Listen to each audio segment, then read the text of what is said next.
반갑습니다. 송주준입니다. 윤석열 대통령의 계엄 선포 이후로 대한민국 정치가 한낱 한시도 예측할 수 없을 만큼 빠르게 격변하고 있는데요. 이런 상태일수록 우리가 정신을 똑바로 차리고 있어야 될 겁니다. 그리고 정확하게 특히나 평상시에 야 뭐 윤석열 대통령이 대통령 됐으니까 보수 대통령이 알아서 잘하겠지 뭐 라는 식으로 정치에 대해서 관심을 안 갖고 계셨던 분들도 지금 시기만큼은 정말 우리가 정치에 아주 관심을 갖고 도대체 이 급변하는 정세가 어떻게 바뀔지 이런 부분들에 대해서 꼼꼼하게 체크를 하고 계셔야 됩니다. 그래야만 궁극적으로 우리가 누구를 막을 수가 있는 거예요. 문재인보다 더할 이재명이라고 하는 인간을 막아설 수가 있는 겁니다. 오늘 제가 그러면 좀 말씀을 드리고자 하는 것은 무엇이냐?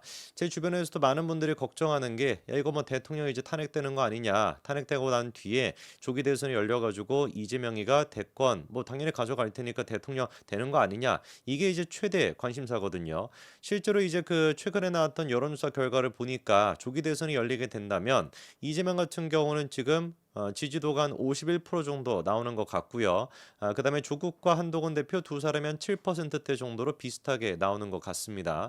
조기 대선이 열리면 이재명이 대통령이 된다라고 하는 것은 분명히 맞는 사실이겠죠. 그런데 오늘 제가 영상을 통해서 말씀드리고자 하는 것은 반드시 그러면 조기 대선이 열릴 것이냐, 안 그럴 가능성이 훨씬 더 높다라는 겁니다. 그냥 뭐 내피셜을 가지고 제가 말씀을 드리는 것이 아니라 벌써부터 민주당 내부적으로 야, 이 탄핵 표결이라고 하는 것에 무리가 있는 거 아니야라고 하는 얘기가 지금 스멀스멀 나오고 있고요. 우상호의 입을 통해서 그런 얘기가 나오고 있습니다. 그것뿐만 아니라 보좌진들 같은 경우도 이게 좀 8년 전에 했던 박근혜 전 대통령의 탄핵과는 사뭇 우리가 좀 분위기가 다르다. 이 분위기가 다르다는 게 뭐겠습니까? 국민들도 이 탄핵에 그렇게 동조하는 듯한 느낌이 없고 뭔가 좀 이게 어설프게 진행이 되는 거 아니야? 이런 얘기가 벌써부터 나오거든요. 그래서 그 이야기들이 어떤 것인지 제가 자세하게 좀 설명을 드릴 것이고요. 제가 보기에도 결론은 간단합니다. 이재명에 대한 조기 어떤 그 탄핵을 지금 꿈꾸고 있겠지만 그거는 있지 않다. 그리고 조기 대선도 있지 않다. 오히려 재명이가 가야 되는 길은 자기와 관련돼 있는 재판을 받고 있는 거. 그 재판이나 충실하게 받고 그리고 6개월 있다가 선거법 위반에 대해 가지고 또다시 당선 무효가 나오게 되는 거. 그게 재명이가 가야 될 길이고 그리고 요번 주 같은 경우는 조국이 이제 또 구속이 될 그런 날 아니겠습니까? 그게 조국과 이재명 같은 잡범들이 가야 되는 길입니다. 자, 그러면 일단 먼저 자, 우리가 어떤 얘기부터 좀 해봐야 되는 것이냐? 첫 번째 윤석열 대통령에 대한 탄핵 표결 같은 경우는 부결이 됐습니다. 근데 이 부결에 대해 가지고 문제가 뭐냐면 민주당 내부적으로 너무 준비가 안 됐다라는 지금 비판이 나오고 그리고 또 둘째로 애당초 민주당이 이게 부결이 될 거라는 걸 예상하지 못했다. 이런 지금 얘기가 나와요. 그러니까 얘네들 같은 경우는 당연히 뭐 계엄을 선포하고 난 뒤에 계엄이 실패했으니까 탄핵 소추안 바로 통과시키고 나면은 바로 그냥 뭐 끝나는 거 아니야. 이렇게 생각을 했지만 지금의 보수 우파 국민들도 그렇고 국민의힘 같은 경우는 어떻습니까? 절대로 탄핵만큼은 안 된다라고 하는 의견이 굉장히 강하거든요. 근데 이게 오판이었던 것이 국민들의 이런 어떤 의견과 그리고 또 국민의 의원들의 이런 식의 의견을 민주당에서 계산을 못했다. 쉽게 표현으로 이제 표 계산을 못했다라고 하는 지적이 나오고 있습니다. 자, 우선 일단 탄핵안 같은 경우는 발의가 되고 난 뒤 열리는 첫 번째 본회의에 보고가 되게끔 돼 있습니다. 이거는 일단 물을 수가 없어요. 무조건 보고가 되게 됩니다. 자, 그러면은 제일 처음에 민주당 같은 경우는 뭐라고 이제 벼르고 있었냐? 5일 공시가 땡치게 된다면 바로 이제 그때 발의하겠다라고 벼르고 있었던 게 민주당의 반응이에요. 근데 문제가 뭐였냐? 그 이후에 국민의힘 쪽에서 나오고 있는 반응을 보니까 어떻게 된 게 탄핵에 당연히 찬성하겠다 이게 아니라 탄핵에 대해 가지고 이것만큼은 안 된다. 탄핵만큼은 막아야 된다. 이런 반응이 나오니까 당황을 해버린 겁니다. 그래서 분명히 처음에 같은 경우는 5일 0시 땡 치고 나면은 바로 이거를 갖다가 발의하려고 했는데 그거보다 한참 늦어져 가지고 공시 49분이 되고 나서야 본회의에 탄핵안을 보고했거든요. 왜 그러면 도대체 민주당에서 50분 가까이의 시간을 끌 수밖에 없었겠습니까? 그제서야 부랴부랴 국민의힘의 이런 어떤 그 역공, 국민의힘의 탄핵에 대한 반발심에 당황을 해가지고 그때부터 국민의원들은 막 설득하고 그러고 있었던 거예요. 얼마나 그러니까 준비가 안 돼 있었는지를 정확하게 보여주는 것이죠. 실제로 지금 기자들 사이에서도 나오는 얘기가 민주당이 이렇게 대통령에 대한 탄핵이라는 엄청난 사건을 추진하면서도 국민의힘의 내부 기류조차도 제대로 모른 것 같다. 이런 지금 평가가 나오는 이유입니다. 자, 그래서 5일 오전에 민주당 같은 경우는 회의를 또 열었어요. 그래서 탄핵안 표결 시점을 갖다가 처음에는 6 일에 이제 하겠다라고 했었는데 그것도 또 늦춰졌습니다. 그래 가지고 7 일에 그런 식으로 이제 하게 됐고요.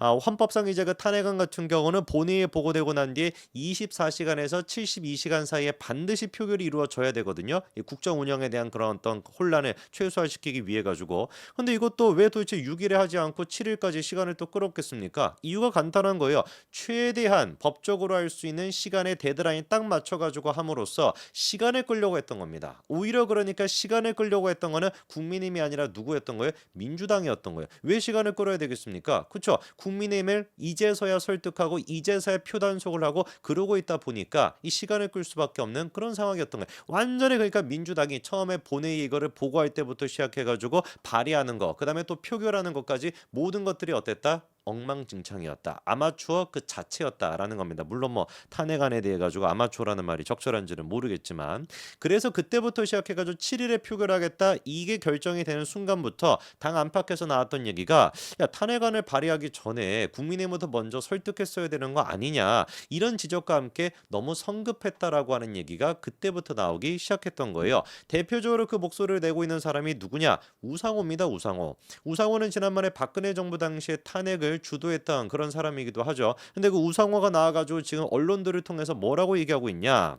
민주당의 탄핵 추진이 좀 빨랐다. 이런 분위기면은 통과가 어렵다. 이렇게 지금 얘기하고 있어요. 우상호가 무슨 뭐 초선도 아니고요. 비례도 아닙니다. 아주 그 민주당에서는 비중이 있는 다선 의원이거든요. 심지어 지난번에 탄핵 자체를 자기가 주도하기도 했었고. 근데 그 우상호가 보기에도 뭐라는 거예요? 지금 상태로 가면은 이거 탄핵 통과가 되기 어렵다라는 겁니다. 민주당의 탄핵 추진 자체가 너무 성급했다라고 하는 지적이죠. 원래 그러니까 탄핵을 발의하겠다라고 한다면 민주당에서는 뭐부터 했어야 되는 거예요? 국민의힘에 접촉을 해가지고 10명 정도의 최소한 10명 정도의 표는 확보를 했었어야 되는 거죠. 국민의힘이 지금 108명이 있다 보니까 108명이 전부 다 이거 반대하게 된다면은 탄핵이 절대로 통과가 될 수가 없습니다. 200표가 있어야 되니까. 그러면 최소한 일단 8명에서 한 10명 정도까지는 안전적으로 확보를 해놔야, 그래야지 이 탄핵안을 그때 이제 발의를 했어야지 속전속결로 딱딱딱딱 치고 나갈 수가 있는 것인데, 이거를 가지고 첫 스타트부터 시작해가지고 막히다 보니까 약간 원동력이 떨어지는 그런 지금 상황에 놓여 있다라는 거죠. 왜 그런 민주당 같은 경우는 10명조차도 설득할 생각을 못했을까? 쉽게 표현하면은 너무 들떴던 겁니다. 이재명이 너무 들떴던 거예요. 웃음꽃이 그냥 만개하는 거 아니겠습니까? 대통령이 탄핵을 선포했다. 그래서 겉으로는 뭐 대한민국의 뭐 민생이 뭐 혼란스럽고 어쩌고저쩌고 얘기하고 있지만 속으로는 왜냐면 입이 찢어지지 않겠습니까? 찢는 것도 좋아하시는 분이니까 자기가만 입을 찢어가지고 웃을 정도였을 거예요. 드디어 내 세상이 오는구나. 드디어 조기 탄핵을 통해 가지고 조기 대선해 가지고 대통령이 될 수가 있네. 완벽하게 사법 리스크는 끝났다. 얼마나 기뻤습니까? 그러다 보니까 국민의힘의 표 단속 10명 정도도 확보하려는 그런 생각조차도 민주당이 못했던 거예요. 그게 지금의 상황이라는 겁니다. 지금 이제 그 보좌진들 같은 경우도 하는 얘기가 뭐냐? 200명을 확보하는 것 자체가 어려울 것이다. 우상호도 마찬가지. 200명을 확보하는 것 자체가 쉽지 않고 탄핵 정족수가 확보가 되면은 내일이라도 발의한다. 이런 식으로 지금 뭐 하고 있는데, 그렇게 밀어붙일 것이 아니라 슬로우하게 가야 된다라고 하는 게 우상호의 지적이거든요. 근데 여러분들이 한번 생각을 해보십시오. 민주당 입장에서 지금 슬로우 할 수 있겠습니까? 안 되죠. 슬로우 하는 순간 이재명의 명줄이 끝나는 건 패스트해지는 것인데 어떻게 이거를 갖다가 시간을 끌고 천천히 할 수가 있습니까? 그러니까 근본적으로 구조적으로 봤을 때 이재명이가 주도하는 탄핵안 같은 경우는 통과가 될 수가 없다라는 겁니다. 지금 이제 민주당의 보좌진도 뭐라고 얘기를 하고 있냐? 탄핵안은 한 번에 완벽하게 통과시켜야 했다. 정말 치밀하게 표 단속을 거듭해가지고 했어야 되는 것인데 너무 그게 성급했다라는 지적이 나옵니다. 한번 두고 보자고요. 지금 민주당 같은 경우는 회기 자체도 쪼개가지고 원래 이제 그 회기 같은 경우는 동일인에 대한 탄핵안은 한 회기에 한 번밖에 못 하거든요. 그래서 회기를 쪼개가지고 일주일에 한 번씩 이제 수요일날 발의하고 토요일날 표결하고 계속 이렇게 한다라는 것인데, 과연 그렇게 표결한다라 그래서 대통령에 대한 탄핵의 그 여론이 형성이 될지, 아니면 거꾸로 야 뭐냐 근데 이재명이부터 구속돼야 되는 거 아니야? 라는 식으로 보수 우파 국민들이 더 똘똘 뭉치게 될지, 어떻게 될지 지켜보자고요. 저는 반드시 후자라고 확신합니다. 여기까지 말씀드리겠습니다. 감사합니다.